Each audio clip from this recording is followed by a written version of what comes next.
Salut les amis, aujourd'hui c'est la première vidéo de Reboot Your Life. Je vais vous expliquer aujourd'hui comment enlever des écrous sur une Mini Cooper, les écrous d'origine. Il se trouve que j'ai malheureusement perdu l'adaptateur écrou anti-vol et je suis coincé pour enlever mes écrous. Je suis allé voir en concession, c'était quand même très compliqué pour les faire enlever et il se trouve que j'ai trouvé une petite méthode qui marche assez bien pour les enlever. Je vous explique le principe, c'est des écrous comme ça. En fait, c'est des écrous, on s'en rend pas bien compte, mais il y a deux parties. Il y a une espèce de petit capuchon qu'on va essayer de faire sauter. Et derrière, on aura un écrou comme ça qu'on pourra enlever. Je vous montrerai aussi comment. On va passer à l'outillage. Je vais vous montrer de quoi vous aurez besoin pour faire cette petite manip. Et ben, on va pouvoir couper et passer. Allez, nous revoici ici. Je vous montre un peu l'outillage. Donc toujours pour ces écrous mini d'origine, on va avoir besoin évidemment d'une clé pour dévisser les écrous. On va avoir besoin d'une douille.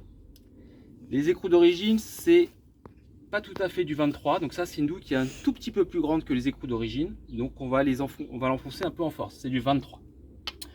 On a besoin d'une douille de 24, mais on verra ça après. On a besoin d'une masse parce que c'est quand même un truc de bourrin.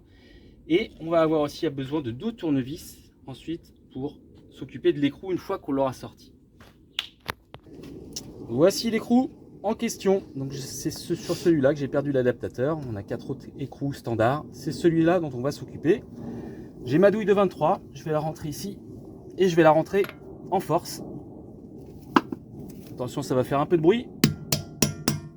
Et on la rentre jusqu'au bout. Un peu en mode bourrin.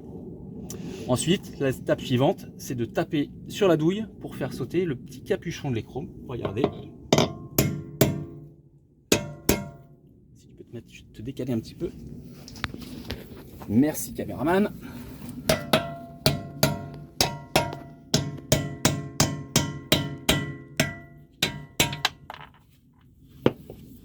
Et voilà, vous pouvez constater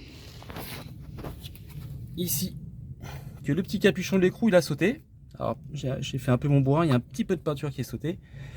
Et ici on a récupéré le capuchon que maintenant il va falloir enlever de l'écrou. Et pour l'enlever de l'écrou, ça va se passer ici. C'est à ça que me sert la douille de 24. Ça va me servir simplement à pousser ceci. Et là j'ai récupéré un vieil écrou qui va me permettre simplement de pousser celui qui est coincé dans la douille. On voit qu'il commence un peu à sortir.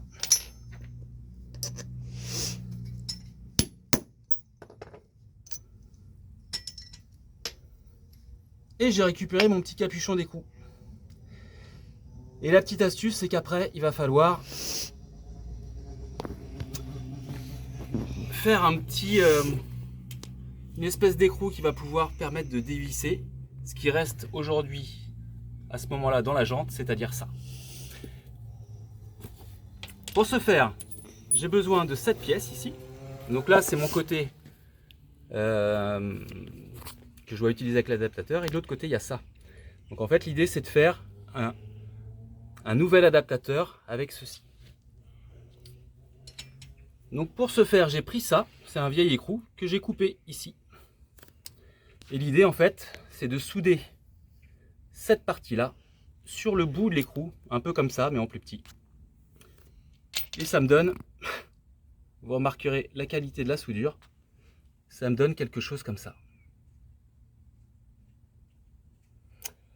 Et après, ce petit quelque chose comme ça, ça va être très simple, je vais vous montrer tout de suite.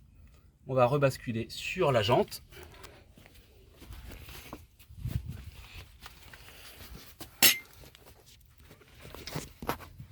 Donc j'ai mon écrou nouvel adaptateur fait maison que je vais enfoncer tranquillement.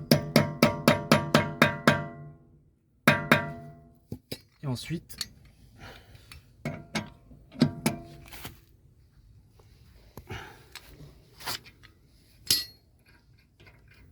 il n'y a plus qu'à dévisser.